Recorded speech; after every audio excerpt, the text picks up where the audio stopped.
Hello friends, this is Sweety and welcome to learning without burden. तो आज हम discuss करेंगे डेवलपमेंट एंड सोशलाइजेशन चैप्टर के कुछ इम्पोर्टेंट क्वेश्चन। ठीक है, तो अगर आपने इसके पहले डेवलपमेंट वाला वीडियो नहीं देखा है तो पहले आप डेवलपमेंट का जो 3 वीडियो है उसको अच्छे से देखिए, तभी आपको क्वेश्चन समझ में आएंगे। ठीक है, आइए शुरू करते हैं। Which of the following principles suggest that different body parts develop at different rates at various stages of development? मतलब कौन सा प्रिंसिपल यह सजेस्ट करता है,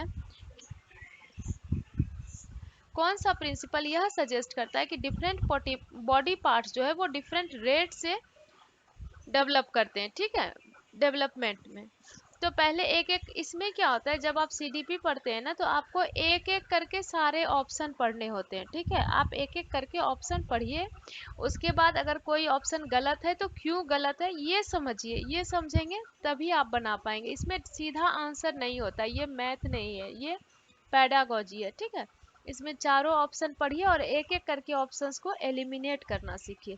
तो हम लोग एक एक करके पढ़ेंगे और एलिमिनेट करेंगे।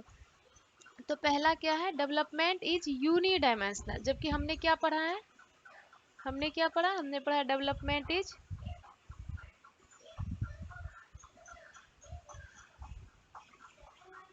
Multi dimensional. हमने पढ़ा है development is multi dimensional. Development is uni directional. जबकि हमने क्या पढ़ा है, मल्टी डायरेक्शनल।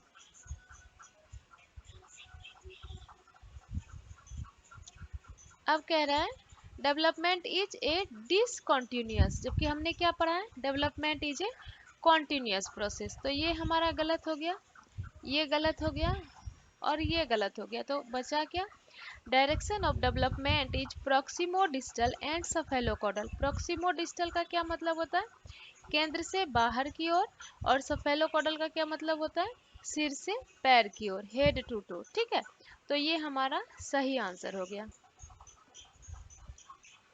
इसको हिंदी में भी करेंगे। निम्न में से कौन सा नियम यह सुझाव देता है कि शरीर के विभिन्न अंग विकास के विभिन्न भिन्न भिन्न दरों से, विभिन्न चरणों में भिन्न भिन्न दरों से विकसित होते हैं। विकास एक आयामी नहीं होता है, विकास बहुआयामी होता है। ठीक है, एक दिशाई भी नहीं होता है, हर दिशा में विकास होता है। और विकास एक असतत प्रक्रिया भी नहीं है, विकास एक सतत प्रक्रिया है। तो विकास की दशा अधोगामी एवं शीर्षगामी है, अधोगामी और शीर्षगामी।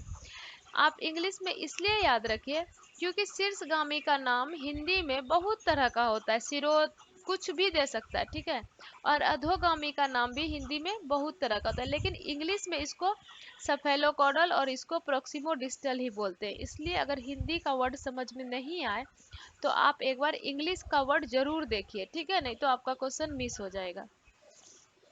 Which of the following statement is correct? Develop Children's development takes place in socio-cultural context। मतलब चिल्ड्रन का जो डेवलपमेंट है वो सामाजिक संदर्भ में होता है।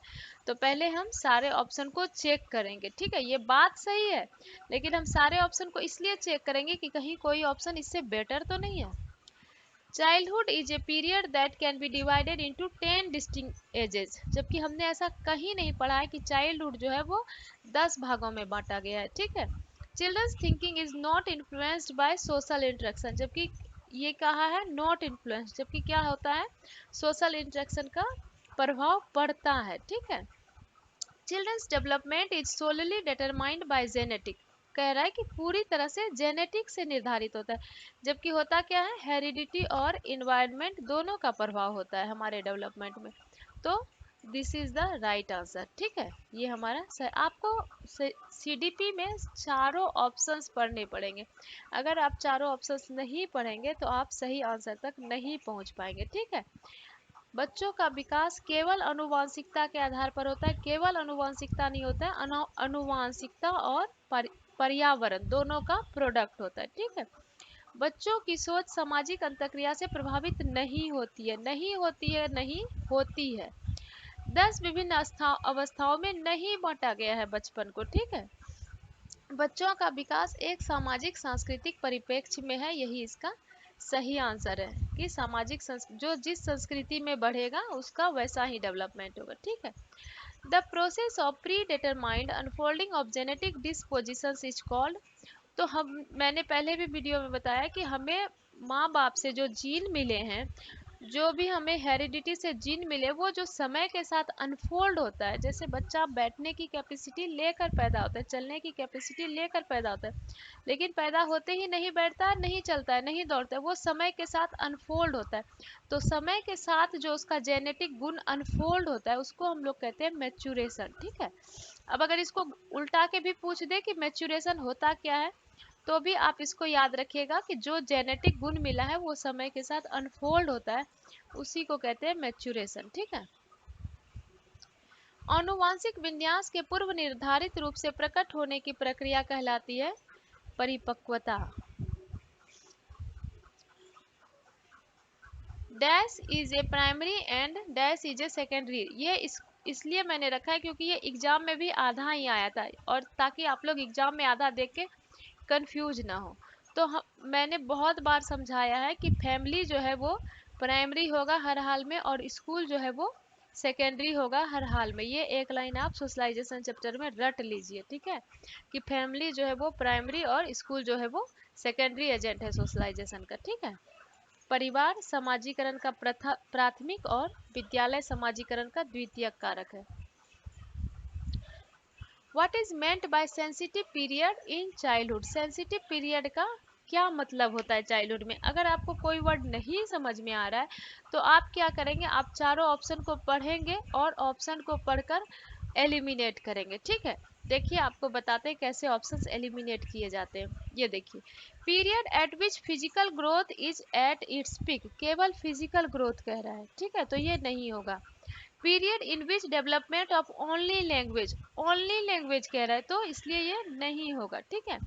Period concerning a rapid advances only in cognition and learning, मतलब केवल दिमाग का और लर्निंग का होता है, नहीं हर चीज का होता है। ठीक है। तो optimal period for development of specific capabilities, यही एक आंसर बचता है। और आप ये देखिए, जब आप क्वेश्चन आंसर करेंगे तो बहुत चीज आपका क्लियर होता चला जाएगा, जो आपने चैप्टर में पढ़ा और जो चीज बुक में नहीं गिवन है, जो रह गया है, वो चीज आपको क्वेश्चंस के थ्रू क्लियर होता चला जाएगा। जैसे कि सेंसिटिव पीरियड, आप अब समझ सकते हैं कि सेंसिटिव पीरियड क्या होता है। ठीक है। बाल विकास में संवेदनशील अवधि का क्या अर्थ है। केवल संज्ञान और सीखने में, केवल संज्ञान और सीखने में नहीं। ठीक है। केवल भाषाई विकास दिया है इसलिए ये नहीं, और केवल शारीरिक वृद्धि है इसलिए ये भी नहीं। विशिष्ट क्षमताओं के विकास के लिए इष्टतम अवधि, इसी को कहते हैं सेंसिटिव पीरियड। सफेलोकॉडल, ये देखिए ये एग्जाम में भी ऐसे ही आया था, सफेलोकॉडल, और ये प्रिंसिपल ऐसे होगा, प्रिंसिपल। ठीक है। Cephalocaudal principle of development states that, cephalocaudal जो प्रिंसिपल है वो क्या कहता है, वो कहता है कि हमारा जो विकास है, डेवलपमेंट है, वो क्या होता है, हेड टू टो होता है। अगर आपने डेवलपमेंट वाला चैप्टर देखा होगा तो उसमें ये देखा होगा कि हेड टू टो होता है। ठीक है। सेंटर टू एक्सट्रीमिटीज जो है ये क्या है, ये प्रोक्सिमो डिस्टल है। ठीक है। टो टू हेड नहीं होता है, एक्सट्रीमीज टू सेंटर भी नहीं होता है। विकास का शीर्षगामी सिद्धांत प्रतिपादित करता है कि विकास सिर से पांव तक होता है, केंद्र से छोरों तक प्रोक्सिमो डिस्टल, केंद्र से छोरों तक जो है प्रोक्सिमो डिस्टल। और आप लोग इसलिए नाम याद रखिए इंग्लिश में, क्योंकि हिंदी में नाम चेंज हो जाता है हर बार। हिंदी में एक ही चीज का बहुत नाम होता है और इंग्लिश में नाम बार बार चेंज नहीं होगा। ठीक है। विकास पैर से सिर की ओर नहीं होता है बल्कि सिर से पैर की होता है। विकास छोरों से केंद्र की ओर नहीं होता है बल्कि केंद्र से छोरों की ओर होता है। ठीक है। Thought becomes abstract and idealistic during the period of, हमारा थॉट एब्स्ट्रैक्ट कब हो जाता है और आइडियलिस्टिक कब हो जाता है, एडोलोसेंस में। अगर आप पियाजे की थ्योरी पढ़ेंगे तो उसमें आपको ये और अच्छे से क्लियर होगा कि बच्चे जब उसमें जाते हैं, पियाजे का जो स्टेज है, sensory motor, pre operational, concrete operational और फॉर्मल ऑपरेशनल, तो बच्चे जब फॉर्मल ऑपरेशनल पीरियड में जाते हैं 11 साल के बाद, तो उनका एब्स्ट्रैक्ट थिंकिंग हो जाता है। ठीक है। तो उससे भी आपको ये और क्लियर होगा।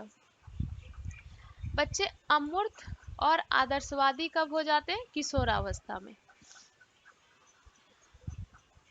The social expectations at each stage of development is referred to as। पहले हम समझेंगे कि social expectations होता क्या है। social expectation होता है मतलब हमारे समाज का जो उम्मीद होता है, expectation होता है कि अगर ये 1 साल का बच्चा है तो अब वो चल ले, अगर 1.5 साल का बच्चा है तो अब वो बोल ले। ठीक है, हम लोग बोलते हैं ना, अरे 5 साल के हो गए हो, अब अपना खुद से काम करो। कहते हैं ना, अरे तुम 10 साल के हो गए हो, अब तुम अपना बैग खुद पैक करो। तो वो जो उम्मीद होता है ना कि अब तुम इतने उम्र के हो गए हो, अब तुम इतना सा काम खुद कर लो, उसी को कहते हैं सोशल एक्सपेक्टेशन। और इसको कहते हैं डेवलपमेंटल टास्क। मतलब इस उम्र का बच्चा इतना टास्क कर सकता है, यही हुआ डेवलपमेंटल टास्क। ठीक है। विकास के प्रत्येक चरण के लिए सामाजिक अपेक्षा को कहा जाता है विकासात्मक कार्य।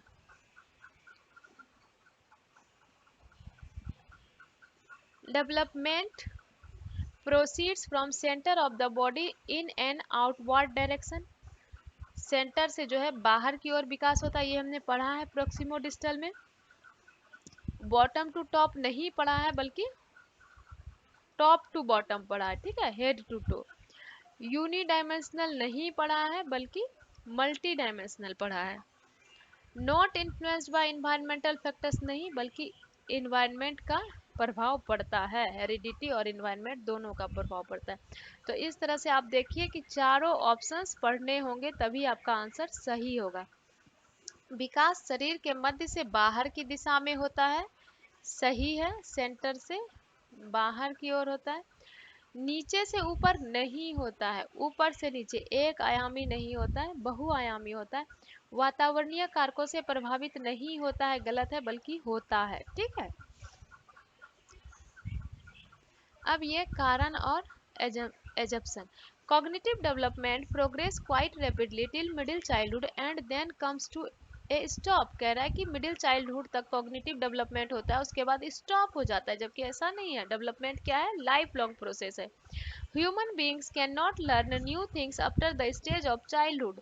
मिडिल चाइल्डहुड कह रहा है कि मिडिल चाइल्डहुड के बाद नई चीजों को नहीं सीख सकते हैं। तो ये भी गलत बात है, क्योंकि डेवलपमेंट जो है वो हमारा लाइफ लॉन्ग प्रोसेस है, और नई चीज़ों को हम लोग जीवन भर सीख सकते हैं। तो both A and R false.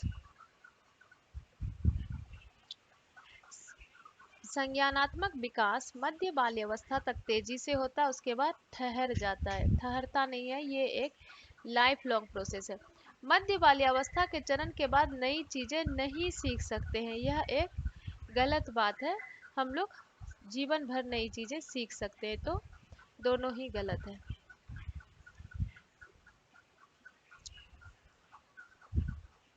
A group of children enacts scenes from a popular dance reality show in their play. As a judge, 8 years old Sana gives comments on their children's dance. The situation highlights the important role of dance in the socialization। कोई बच्चा जो है वो popular dance reality show देखकर उसी की तरह act कर रहा है, और एक जज ऐसे करके उसको कमेंट दे रहा है जैसे कि उस रियलिटी शो में देते हैं। तो यह सोशलाइजेशन में किसका प्रभाव है? यह मीडिया का प्रभाव है। रियलिटी शो देख कर रहा है तो किसका प्रभाव है? मीडिया का प्रभाव है। विद्यार्थियों का एक समूह अपने खेल के दौरान एक लोकप्रिय नृत्य रियलिटी शो के दृश्य दर्शाता है। 8 वर्षीय सना एक जज के तौर पर दूसरे बच्चों के नृत्य पर टिप्पणियां करती है। यह परिस्थिति बच्चों के समाजीकरण में मीडिया की महत्वपूर्ण भूमिका दर्शाता है। ठीक है। As per contemporary perspective the course of children development is। मतलब सामाजिक संरचनावाद के अनुसार चाइल्ड डेवलपमेंट क्या है? तो हम फिर से एक एक करके ऑप्शंस पढ़ेंगे। Uniform across children and specific milestones are definitely achieved by all children as they reach a certain age। कह रहा है कि यूनिफॉर्म होता है हर बच्चों में, जबकि हमने क्या पढ़ा है कि हर बच्चे में एक जैसा नहीं होता है। क्या होता है? इंडिविजुअल डिफरेंस होता है। ठीक है, इंडिविजुअल डिफरेंस होता है। कोई बच्चा 1 साल में बोलेगा तो कोई 2 साल में बोलेगा, कोई 1.5 साल में। जरूरी नहीं है, कोई भी दो बच्चा एक समान नहीं हो सकता, और एक निश्चित एज के बाद वो निश्चित माइलस्टोन को प्राप्त कर लेता है, ऐसा भी नहीं है। तो ये ऑप्शन हमारा गलत है। ठीक है। कंप्लीटली अनप्रिडिक्टेबल नहीं है, बल्कि प्रेडिक्टेबल, हाँ एग्जैक्ट प्रेडिकेट नहीं किया जा सकता, और यूनि डायरेक्शनल भी नहीं, मल्टी डायरेक्शनल है। Determined solely by heredity information receive from parents, मतलब केवल हेरिडिटी का प्रभाव है, ये भी गलत है क्योंकि हेरिडिटी और इन्वायरमेंट दोनों का प्रभाव है।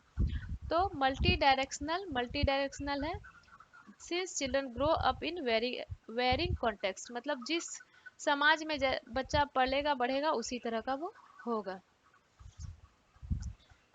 समकालीन विचारधाराओं के अनुसार बाल विकास की प्रक्रिया सभी बच्चों के लिए एक समान नहीं है।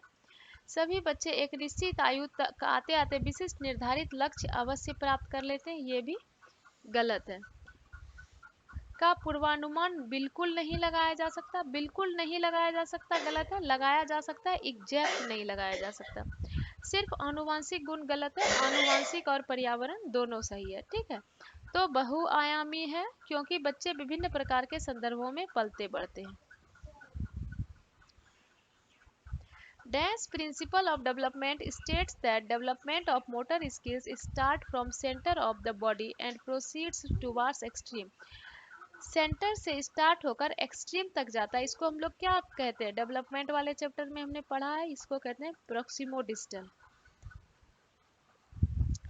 विकास का डैश सिद्धांत बताता है कि गामक कौशलों का विकास शरीर के मध्य से आरंभ होकर शरीर के सिरों की ओर जाता है। देखिए इसमें ये हिंदी का शब्द चेंज होते रहेगा, इसलिए इसको इंग्लिश में याद रखिएगा। At which stage of development do children actively engage in make believe play?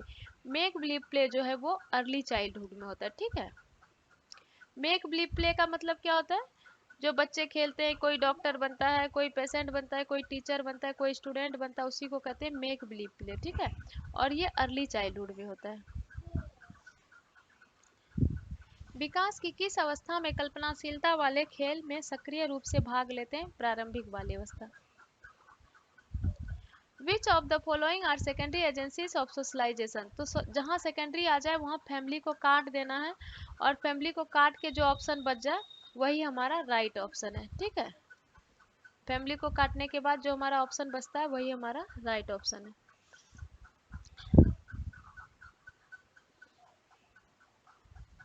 Which of the following is an example of use of gross motor.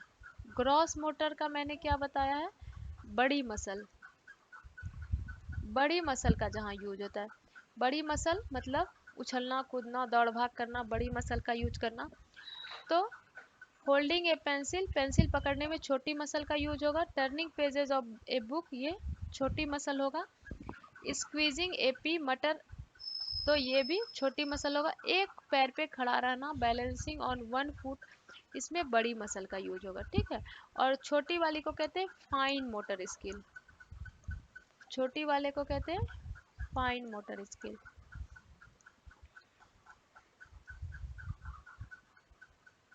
कौन सा स्थूल कौशल के उपयोग का एक उदाहरण है, पेंसिल पकड़ना स्थूल नहीं होगा, सूक्ष्म होगा, ठीक है। सूक्ष्म, छोटी मसल सूक्ष्म, बड़ी मसल स्थूल, ये भी सूक्ष्म, ये भी सूक्ष्म और ये स्थूल। एक पैर पर संतुलन करना, ये सब में छोटी मांसपेशी का यूज होगा और इसमें बड़ी मांसपेशी का यूज होगा। Development changes are a result of, development change जो है वो किसका रिजल्ट है, neither environment, neither heredity nor environment, जबकि हमने क्या पढ़ा है, हेरिडिटी और environment. Only socio culture, only socio culture नहीं, सोशल और हेरिडिटी दोनों। ओनली जेनेटिक भी नहीं, जेनेटिक और जेनेटिक मतलब होता है हेरिडिटी, हेरिडिटी और इन्वायरमेंट दोनों। Unique combination of genetic and environmental, इसमें क्या है, जेनेटिक मतलब हेरिडिटी और इन्वायरमेंट, तो जहाँ पे दोनों आ गया वो सही हो गया। ध्यान से जब क्वेश्चन को आप पढ़ेंगे तो फिर आपका सब बनना शुरू हो जाएगा, ठीक है। विकासात्मक परिवर्तन किसका परिणाम है, ना तो वंशानुगत ना ही पर्यावरण, जबकि ये वंशानुगत और पर्यावरण दोनों है। केवल सामाजिक सांस्कृतिक नहीं है, सामाजिक सांस्कृतिक का मतलब हुआ इन्वायरमेंट, सामाजिक सांस्कृतिक और हेरिडिटी, कोई भी ऑप्शन जो है पेडागोजी में पूरी तरह से गलत नहीं होगा और पूरी तरह से सही नहीं होगा। इसका एक ही उपाय होता है कि आप एक एक करके ऑप्शन को एलिमिनेट करिए और जो सबसे अच्छा ऑप्शन है उसको चूज करिए। ठीक है, केवल अनुवांशिक नहीं होता है, अनुवांशिक और पर्यावरण दोनों होता है, तो अनुवांशिक और पर्यावरण दोनों। ठीक है, the period from 2 years to 6 years, ये तो हमने डेवलपमेंट के चैप्टर में बहुत अच्छे से पढ़ा है। 2 से 6 साल हमारा होता है। अर्ली चाइल्डहुड, 2 से 6 वर्ष की अवधि को कहते हैं प्रारंभिक बचपन। अब देखिए, a lot of childrens play in the cities is based on reality TV shows that they see, मतलब टीवी शो जो देखते हैं उसी पे आधारित उनका बच्चों का खेल होता है। बिल्कुल करेक्ट है। Apart from family and peers these days media is becoming an important agency of socialization of children, मतलब फैमिली और peers मतलब साथी समूह के अलावा मीडिया भी जो है एक इम्पॉर्टेंट एजेंसी हो गया है सोशलाइजेशन का। तो दोनों हमारा सही है। ठीक है, दोनों हमारा सही है। और आर जो है वो करेक्ट एक्सप्लेनेशन है ए का, क्योंकि इसमें बता रहा है कि मीडिया का प्रभाव पड़ता है और इसमें कह रहा है कि मीडिया जो है वो एक एजेंट है। जब ये स्टेटमेंट इसी से रिलेटेड होगा तो एक्सप्लेनेशन करता है, और जब इससे रिलेटेड नहीं होगा तो सही एक्सप्लेनेशन नहीं करता है। ठीक है, शहरों में बच्चों का बहुत सारा खेल उन रियलिटी टीवी शो पर आधारित होता है जो वो देखते हैं, जो वो देखते हैं। बिल्कुल सही बात है। इन दिनों परिवार और साथियों के अलावा मीडिया बच्चों के समाजीकरण का एक महत्वपूर्ण माध्यम बनता जा रहा है, यह भी सही है। तो ए और आर दोनों सही है और आर सही व्याख्या करता है ए की। ठीक है, नेक्स्ट देखेंगे। Proximodistal principle is illustrated in which of the following example. Proximodistal क्या होता है? केंद्र से बाहर की ओर, सेंटर टू एक्सट्रीम छोर। Infants develop vision from before the use of their arm, मतलब आर्म को डेवलप करने से पहले वो अपना विजन डेवलप करता है, तो ये इससे रिलेटेड नहीं है। कॉग्निटिव एबिलिटीज और लैंग्वेज, ये भी इससे रिलेटेड नहीं है। Cooing before bubbling, bubbling cooing के पहले बबलिंग करता है, ये भी इससे रिलेटेड है कि पहले वो सेंटर का डेवलपमेंट होगा बाद में बाहर का। तो infants first learn to move their torso their then arms and leg, मतलब पहले वो अपने धड़ पे कंट्रोल करेगा, बाद में हाथों और पैरों पर कंट्रोल करेगा। तो पहले सेंटर का हुआ, बाद में जो है एक्सट्रीम का हुआ। ठीक है, ये इससे रिलेटेड है। तो third is the right answer. अधोगामी सिद्धांत को निम्नलिखित में से किस उदाहरण में दर्शाया गया? शिशु अपनी बाहों के इस्तेमाल से पहले दृष्टि विकसित करते हैं। ये सेंटर टू एक्सट्रीम का इसमें क्या लेना देना है? सेंट्रल टू एक्सट्रीम तो ये नहीं हुआ ना। संज्ञानात्मक क्षमता विकसित करते फिर भाषा सीखते, ये भी इससे रिलेटेड नहीं है। बुदबुदाने से पहले किलकना सीखते हैं, ये भी इससे रिलेटेड क्या है? पहले धड़ पे कंट्रोल करता है और बाद में हाथ और पैर हिलाना सीखता है। तो होप कि आपको सारे क्वेश्चंस क्लियर हुए होंगे। अगर आप इन क्वेश्चंस को क्लियर कर लेते हैं, अच्छे से समझ लेते हैं, तो इससे बाहर डेवलपमेंट चैप्टर से आपको एग्जाम में कुछ भी नहीं आएगा। ठीक है, मिलते हैं फिर नेक्स्ट वीडियो में, तब तक के लिए बाय।